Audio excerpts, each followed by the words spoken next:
आज मैं आपके साथ अंडा कोरमा बनाने की सिंपल, इजी और बहुत ही मज़ेदार सी रेसिपी शेयर करने वाली हूँ।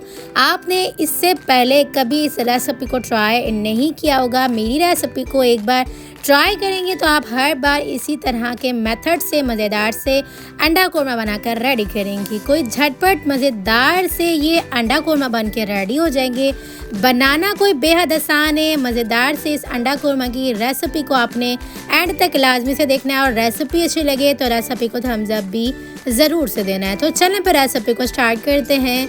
बिस्मिल्लाहिर्रहमानिर्रहीम। सबसे पहले ना हमने एक पैन के अंदर तकरीबन भी जो है ना 1 कप भर के यहाँ पर तेल लिया हुआ है। तेल को अच्छे से गर्म करेंगे। इसके अंदर हमने यहाँ पर तकरीबन भी जो है ना 1 टेबल स्पून शाह ज़ीरा ऐड करके ना 1 टेबल स्पून लहसुन और अदरक का पेस्ट ऐड कर दिया हुआ है। अच्छा, यहाँ पर ना मैंने लहसुन और अदरक के पेस्ट के साथ ना 1 अदद हरी मिर्चों का भी ना यहाँ पर अच्छे से पेस्ट बना लिया था। तो साथ ही हमने यहाँ पर लहसुन अदरक के पेस्ट के साथ यहाँ पर हरी मिर्चों का भी पेस्ट एक साथ ही ऐड कर दिया हुआ है। तो यहाँ पर तीनों चीज़ों की अच्छी सी भुनाई कर लेनी है। इसके बाद यहाँ पर हमने पेस्ट जो कि हमने यहाँ पर प्याज को फ्राई करने के बाद बनाकर रेडी किया था, तो यहाँ पर हमने ब्राउन की हुई प्याज का पेस्ट ऐड कर दिया हुआ। जो लोग मुझे शुरू से देखते आ रहे हैं मेरी रेसिपीज़ को, उन्हें पता होगा कि मैं किस तरह से जो है यहाँ पर प्याज का पेस्ट बनाकर रेडी करती हूँ। तो मैंने उसी तरह से यहाँ पर पेस्ट बनाकर रेडी करा है। प्याज का पेस्ट ऐड करने के साथ ही मैंने यहाँ पर टमाटर का भी पेस्ट ऐड कर दिया हुआ है। 2 अदद बड़े साइज़ की प्याज का पेस्ट बनाकर मैंने रेडी किया। तो इसी तरह से 3 अदद नॉर्मल साइज़ के टमाटर का यहाँ पर मैंने जो है ना पेस्ट ऐड कर दिया हुआ। दोनों चीज़ें की अच्छी सी भुनाई करने के बाद ना यहाँ पर हमने 1 टेबल स्पून नमक, 1 टेबल स्पून लाल मिर्च पाउडर, हाफ टी स्पून हल्दी पाउडर ऐड करने के साथ ही मैंने यहाँ पर 1 टेबल स्पून धनिया पाउडर, हाफ टी स्पून यहाँ पर मैंने जो है ना गरम मसाला पाउडर भी ऐड कर दिया हुआ है। जिसे मिक्सिंग करनी है, भुनाई करनी है। मसाला जब हमारा अच्छे से भुन जाएगा और इस तरह से तेल ऊपर आ जाएगा ना, तो यहाँ पर हमने तकरीबन भी ना आधा कप के करीब पानी ऐड करते जाना है। पानी जो है ना मसाला भूनते टाइम आप ज़रूर से ऐड करिएगा। इस तरह से ना मसाला जो है ना नीचे जलता नहीं है और ग्रेवी ना बहुत ही ज़्यादा मज़ेदार सी बन के आती है। तो यहाँ पर ना हमारी ग्रेवी बन के आ चुकी हुई है। मसाला अच्छे से भुन चुका हुआ है। अब हम इस स्टेज के ऊपर आके यहाँ पर अच्छा वाला गाढ़ा जो है ना यहाँ पर दही ऐड कर देंगे। दही की भी अच्छे से मिक्सिंग करनी है, भुनाई करनी है।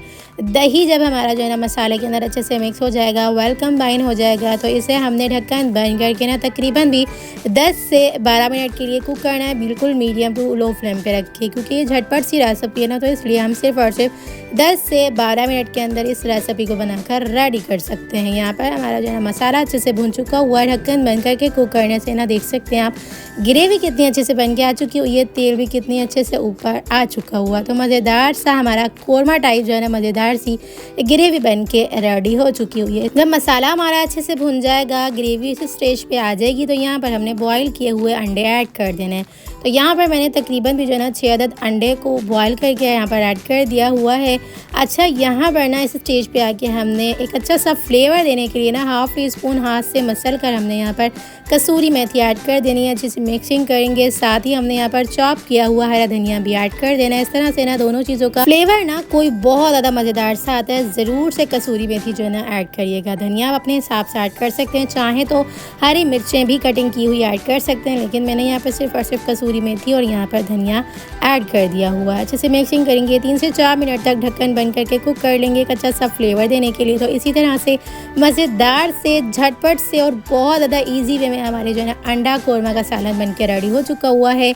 आप इस रेसिपी को ना एक बार तो ज़रूर से मेरी रेसिपी से ट्राई करिएगा। यहाँ पर ग्रेवी आप चेक करें, सेम आपको कोरमा फ्लेवर की ग्रेवी जो है ना यहाँ पर मिलेगी मज़ेदार से फ्लेवर के साथ।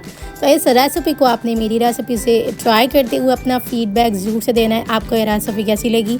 रेसिपी अच्छी लगी तो रेसिपी को फ्रेंड्स और फैमिली मेम्बर्स के साथ ज़रूर से शेयर करिएगा। रेसिपी अच्छी लगी तो रेसिपी को थम्स अप भी ज़रूर से दीजिएगा। आप इसे रमज़ानुल मुबारक में भी मज़ेदार से जो है ना सहरी टाइम में भी इस रेसिपी को बनाकर रेडी कर सकते हैं। अफ्तार के बाद खाने में भी इस रेसिपी को बनाकर रेडी कर सकते हैं। सिंपल और आसान तरीका है, झटपट से ये रेसिपी बन के रेडी हो जाएगी। तो चलें फिर मिलते हैं नेक्स्ट वीडियो में।